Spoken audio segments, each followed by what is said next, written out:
নমস্কার সবাইকে, সবাই কেমন আছেন? আশা করছি আপনারা সকলে খুব ভালো আছেন, আমরাও ভালো আছি। চলে এলাম আমার আরেকটি নতুন ব্লগ নিয়ে। আজকের ব্লগে স্পেশাল থাকছে নীলগিরি যাওয়ার পথে দাদাদের সুন্দর সুন্দর গান এবং পাহাড়ের রোমাঞ্চকর সব দৃশ্য। তো পুরো ব্লগটি দেখতে ভুলবেন না সবাই। চলুন নীলগিরি যাওয়ার পথের সৌন্দর্যটি আপনাদের সাথে শেয়ার করা যাক। এটি ছিল নীলাচল থেকে আসার পর নীলাদ্রি রিসোর্টে আমাদের রাতের ডিনার। রাতের ডিনারে আমাদের ছিল পরোটা আর চিকেন গ্রিল, আর বাচ্চাদের জন্য নিয়ে আসা হয়েছিল ভাত, মাছ এবং ডিম। তো তাড়াতাড়ি খেয়ে ঘুমিয়ে পড়তে হবে, যেহেতু পরের দিন সকালে ভোর 6টায় আমরা নীলগিরির উদ্দেশ্যে রওনা দিব। ওকে মাছ এখানে না, সমস্যা না, মনে করা শেষ বেশি আসবে।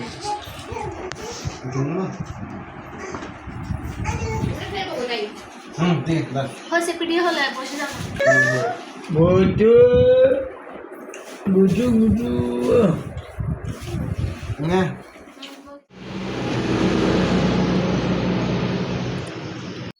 এটি হচ্ছে আমাদের নীলাদ্রি রিসোর্ট। ঠিক ভোরের পরিবেশটা এতই সুন্দর ছিল, সাথে ঠান্ডা মৃদু বাতাস, উফ জাস্ট মানে ওয়াও। পাহাড়ি হিমেল হাওয়া শরীর যেন ছুঁয়ে যাচ্ছে। এই যে আমাদের নন্দিনী বৌদি, পরে আসছে আমাদের বর্ষা বৌদি অ্যান্ড বর্ষা বৌদি সোনিয়া ম্যাডাম জি, এখন আসছে আমাদের অমিতদা, সুজয়দা, টুম্পা বৌদি। আজকে আমাদের যাত্রা পথ শেষ। আমরা এখন চলে যাচ্ছি কোথায় বলেন না? আমরা যাব নীলগিরি। চিম্বক চিম্বুক নীলগিরি। ওয়া হ্যান্ড ওভার হরে দে তো মাইয়া বুঝি পাইছো না। আরেকটা কই, তোমার একটা কই। ভোর 5:30টায় উঠে কি খেলো? খাবার খেলো, ওষুধ খেলো। এখন বাজে ভোর 6:30। আমরা রওনা দিচ্ছি। এই যে আমাদের চাঁদের গাড়ি। নীলগিরি রাজ্যটা দেখতে নীলা নীল নীলা। এই রোডটা দিয়ে রুমা যায় আর এই রোডটা দিয়ে যায় যে নীলগিরিতে। এদিকে হচ্ছে চেক আউট।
আমি কবি নই।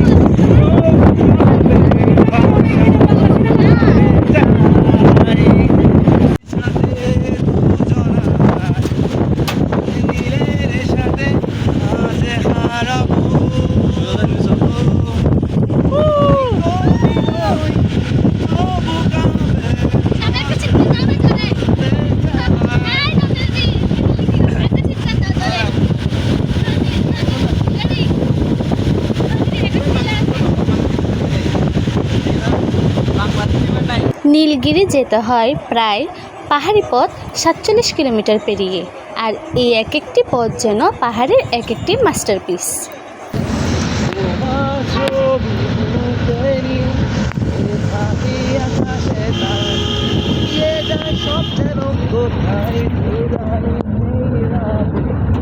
হলে দোষ কি তাতে, রাগ করো না।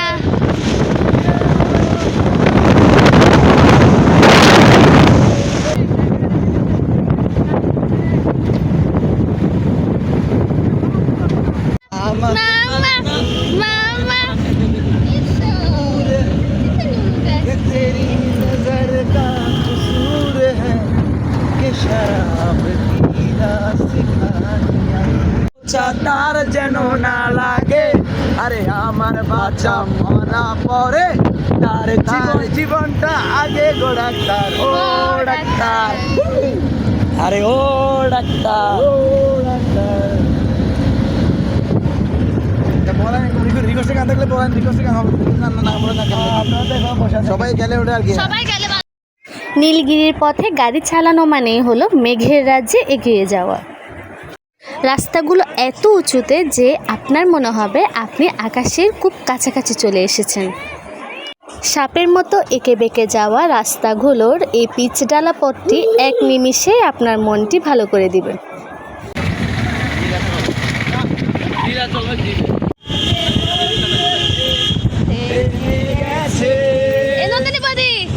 তোমার অন্য ওরানো কোথায় গেল? অন্য ওরানো কই? লাল তোমারটা মেন ক্যারেক্টার।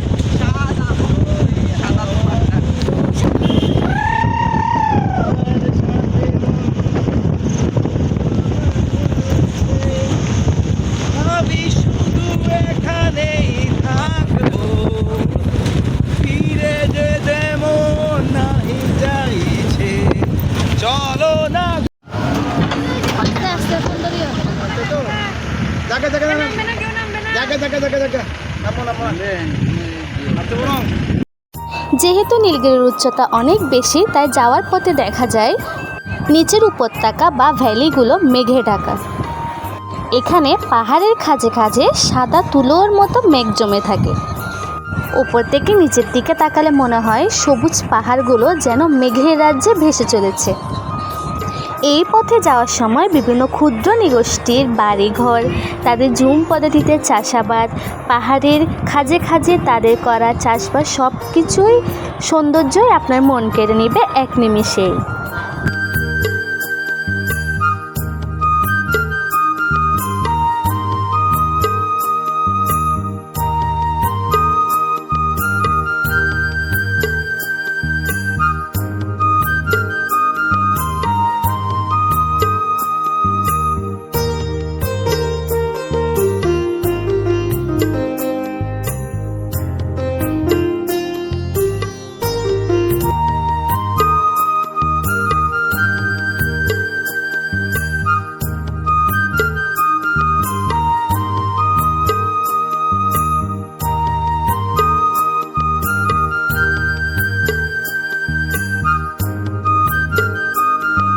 নীলগিরি যাওয়ার পথেই পড়ে বিখ্যাত চিম্বুক পাহাড়।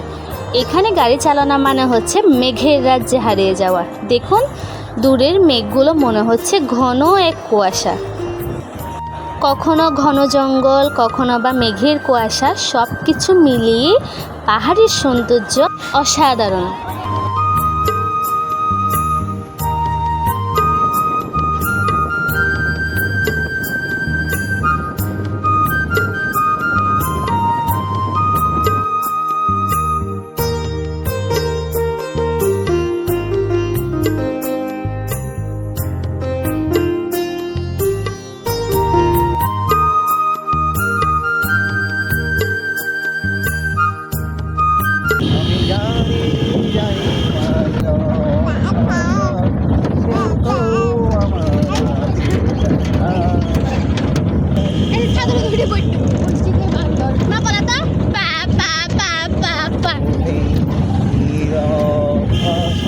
আর একটু পরপর অমিতার গাওয়া সুন্দর সুন্দর রোমান্টিক গান আমাদের পাহাড়ি পথের ঘুরে বেড়ানোর মজাটিকে আরও রোমাঞ্চকর করে তুলেছে।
আগে দিয়ে উঠো না।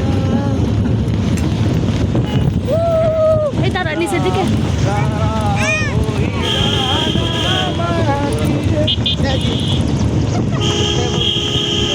বসে যাও, বসে যাও, বসে যাও, বসে যাও। বসবে না?